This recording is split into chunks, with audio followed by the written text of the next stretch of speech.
Oh no! I'd better warn the Cutty Sark. Oh, hello. Tonight's episode is not for the faint of heart. I've recently had an experience that I wouldn't wish on my worst enemy. I captured the event on video, but I must warn you, it's not pretty. Has this ever happened to you? Just trying to have an afternoon snack. But how are you supposed to eat all these small pieces of cheese? They slip and slide through your bare fingers. Gross! And don't even think about peanut butter. Horrifying, isn't it? It was a harrowing experience. There was also an incident involving hummus, but it's too gruesome to watch. Fortunately, I've discovered a solution. Something called crackers.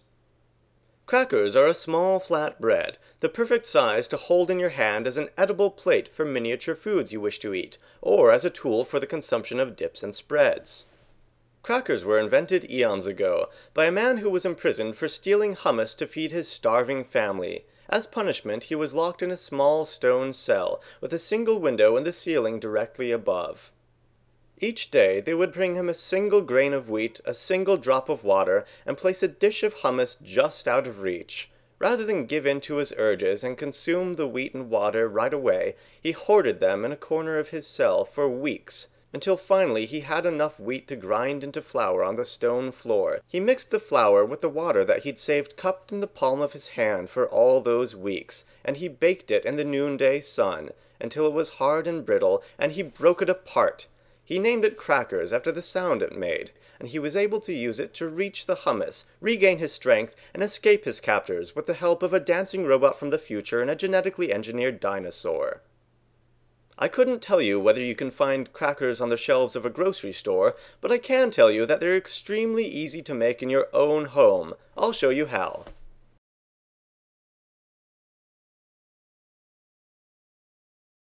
Preheat the oven to 400 degrees. You can use any type of flour, such as white, whole wheat, or rye. You'll need some kind of fat, such as vegetable oil, olive oil, or, if you like, butter or shortening. For these particular crackers, I'm going to use roasted sesame seeds, onion powder, and garlic powder, as well as a pinch of salt. You will also need a few tablespoons of cold water. You will need 1 cup of flour for this recipe. I'm using whole wheat flour.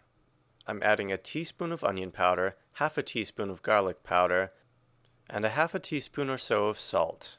I'm also adding a few handfuls of sesame seeds. You can put whatever you like in the crackers. Dried herbs tend to work better than fresh ones in crackers, or if you like, you can leave the crackers plain. Now you can of course use a spoon or a fork to mix the ingredients. I just prefer to use my bare hands. That last-minute addition made about 1/4 cup of sesame seeds in total. Next, you'll need to add 2 tablespoons of oil.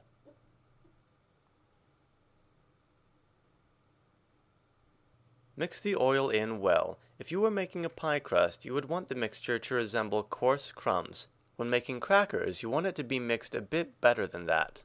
The mixture should somewhat resemble breadcrumbs.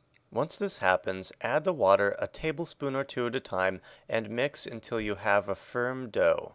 Now a dough made from a non-glutinous flour such as rye can be a bit difficult to work with, so you might try a mixture of half wheat flour, half rye. If you're using a glutinous flour such as wheat, you'll want to cover the dough and let it rest for at least 10 minutes to make it easier to roll out. Once it has rested, place it on a well-floured surface and pat it into a disc. Make sure that your rolling pin is well covered in flour to prevent it from sticking to the dough. If your dough is cohesive enough to be picked up without falling apart, flip it over and give it a quarter turn every few rolls. If your dough won't tolerate this sort of treatment, simply rolling in a perpendicular direction can help to roll the dough out evenly and smoothly. Roll the dough out to about the thickness of a quarter, maybe a little thicker. During this process, be sure to use plenty of flour to prevent the dough from sticking to the surface or the rolling pin. Next, get out your sharp implements such as a pizza cutter, a chef's knife, or cookie cutters. You can use cookie cutters to cut out the crackers just as you would cookies, but I prefer to use a pizza cutter and cut them into squares or strips. If you don't have a pizza cutter, a sharp knife will work just as well. A pizza cutter is just easier to use over a large surface. If you want to make round crackers, you can use a drinking glass with a thin rim to cut them out. Using your fingers or a pastry brush, you may need to brush excess flour from the surface of the crackers.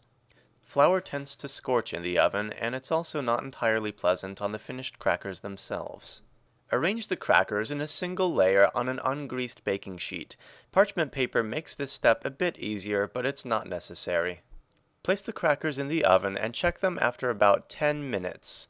They'll be done when they're starting to get crispy and lightly browned. They may need a few minutes more, but be careful because they go from being light brown to dark brown very quickly.